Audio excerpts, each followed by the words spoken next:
পাওয়ার মধ্যে emotional intelligence use করতে হবে, তাহলে এটা মোর ইফেক্টিভ হবে। মানে আপনি মানুষের আবেগ অনুভূতি নাড়িয়ে দিয়ে যদি দাওয়া দিতে পারেন, এটা তার শুদ্ধাচারের জন্য অনেক কাজে দেবে। ইমোশনাল ইন্টেলিজেন্স মানে তার আবেগ, ইমোশনকে আপনি ট্রিগার আপ করবেন, ওইটাতে আপনি টাচ করবেন, তাহলে দেখবেন যে সে একেবারে কাবু হয়ে গেছে। এটা রাসূল সাল্লাল্লাহু আলাইহি ওয়াসাল্লামের সিরাতে আমরা অনেক সময় দেখেছি যে ইমোশনাল ইন্টেলিজেন্সকে কাজে লাগিয়ে রাসূল সাল্লাল্লাহু আলাইহি ওয়াসাল্লাম তার আবেগ অনুভূতিতে এমন ভাবে নাড়া দিয়েছেন, তাকে আল্লাহ তাআলা হেদায়েতের রাস্তায় নিয়ে এসেছে। সুবহানাল্লাহ। একটা ছোট্ট উদাহরণ দেই, মুসনাদে আহমদ ইবনে হাম্বলের হাদিস, কিভাবে ইমোশনাল ইন্টেলিজেন্স রাসূল সাল্লাল্লাহু আলাইহি ওয়াসাল্লাম ইউজ করতেন, আবেগ অনুভূতিকে কিভাবে নাড়া দিতেন রাসূল সাল্লাল্লাহু আলাইহি ওয়াসাল্লাম। এক যুবক এসে সাহাবাদের সামনে রাসূল সাল্লাল্লাহু আলাইহি ওয়াসাল্লামকে বললেন, ইয়া রাসূলুল্লাহ ইযান লি বিযিনা, হে আল্লাহর রাসূল আপনি আমাকে জিনার অনুমতি দেন। নাউযুবিল্লাহ। কিসের? জিনার মানে ব্যভিচারের অনুমতি দেন, ব্যভিচার বা জিনার অনুমতি দেন। আশেপাশের সাহাবারা তো রেগে মেগে আগুন। فأقبل القوم عليه فزجروه, সবাই তাকে দৌড়ে ধরতে গেল আর ধমকাতে লাগলো, ছি ছি ছি, মা মা, আমরা যেটা বাংলায় বলি ছি ছি, আরবিতে ওনারা কি বলে? মা মা, ছি ছি, কি বলো তুমি? লজ্জা শরমের মাথা খেয়ে তুমি রাসূলুল্লাহর দরবারে এসে বলতেছো, হে আল্লাহর রাসূল আপনি জিনার অনুমতি দেন। যে রাসূল আল্লাহর পক্ষ থেকে বাণী শোনায়, ওয়ালা তাকরাবুজ জিনা, তোমরা ব্যভিচারের নিকটবর্তীও হয়ো না, আর তুমি সেই নবীর কাছে এসে আবদার করতেছো জিনার অনুমতি দেন। তারা যখন তেরে আসলো এই যুবকের দিকে, রাসূল সাল্লাল্লাহু আলাইহি ওয়াসাল্লাম তাদেরকে থামালেন, বললেন যে তোমরা থামো, যুবককে ডেকে আনো আমার কাছে। যুবককে নিয়ে আসা হলো, রাসূল সাল্লাল্লাহু আলাইহি ওয়াসাল্লাম তাকে পরম আদরে কাছে টেনে নিলেন। এবার তাকে জিজ্ঞেস করলেন, তুমি জিনার অনুমতি চাও না? বলে যে ইয়া রাসূলুল্লাহ জি, জিনার অনুমতি চাই। তখন রাসূল সাল্লাল্লাহু আলাইহি ওয়াসাল্লাম বললেন, তুমি আমাকে উত্তর দাও তো, তুমি বলো তো যে আতুহিব্বুহু লি উম্মিক, তুমি কি পছন্দ করবে যে কোনো পরপুরুষ তোমার মায়ের সাথে এই জিনাটা করুক? তোমার এটা ভালো লাগবে? সে বলে লা ইয়া রাসূলুল্লাহ, না কখনো না, আমার মায়ের সাথে কেউ এই পাপাচারে লিপ্ত হবে এটা কোনো মানুষ মেনে নেবে না। আমি কেন, কেউ মেনে নেবে না।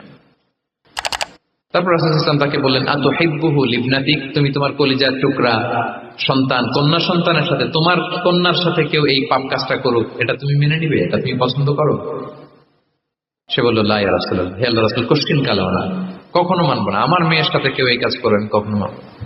রাসূল সাল্লাল্লাহু আলাইহি ওয়াসাল্লাম আবার তাকে প্রশ্নবাণে জর্জরিত করতে লাগলেন, আবার বললেন আতুহিব্বুহু লি উখতিক, তুমি কি তোমার প্রিয় বোনের সাথে কেউ এটা করুক, এই পাপাচারে লিপ্ত হোক, জিনা করুক, পছন্দ করবে? তোমার বোনকে কেউ এরকম করবে, অপমান করবে, এটা চাইবে তুমি? বলে কখনো না, লা ইয়া রাসূলুল্লাহ, কখনো না, কেউই তো পছন্দ করবে না এটা। তখন রাসূল সাল্লাল্লাহু আলাইহি ওয়াসাল্লাম বললেন, তুমি যার সাথে জিনার অনুমতি চাইছো সে তো কারো না কারো মা, কারো না কারো মেয়ে, কারো না কারো বোন, তুমি এভাবে কেন ভাবতে পারো না? সুবহানাল্লাহ। এই কথা বলার পরে তো সে একেবারে ইমোশনালি এমন ড্যামেজ হয়েছে, লজ্জায় কাঁচুমাচু হয়ে মাথা নিচু করে দাঁড়ায়ছে। তখন রাসূল ইসলাম তার পিঠে একটা আলতো চাপড় মারলেন, পরম মমতায় আলতো চাপড় দিয়ে তার জন্য দোয়া করলেন, আল্লাহুম্মা গফির যামবাহ ওয়া তাহহির কলবাহ ওয়া হাসসিন ফারজাহ, আল্লাহ তুমি এই যুবকের পাপ মোচন করো, আল্লাহ তুমি তার অন্তরটাকে পরিশুদ্ধ করো, আল্লাহ তুমি তার চরিত্রটাকে নিষ্কলুষ করো।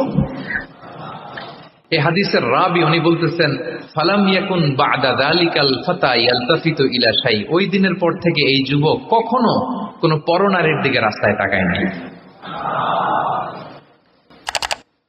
এই ইমোশনালি যখন তাকে দুর্বল করা হলো, তাকে যখন এইভাবে রাসূল সাল্লাল্লাহু আলাইহি ওয়াসাল্লাম প্রেজেন্টেশন করলেন, হাদিসের বর্ণনাকারী বলেন এরপরে আমরা কোনোদিন তাকে পরনারীর দিকে তাকাতে দেখি নাই।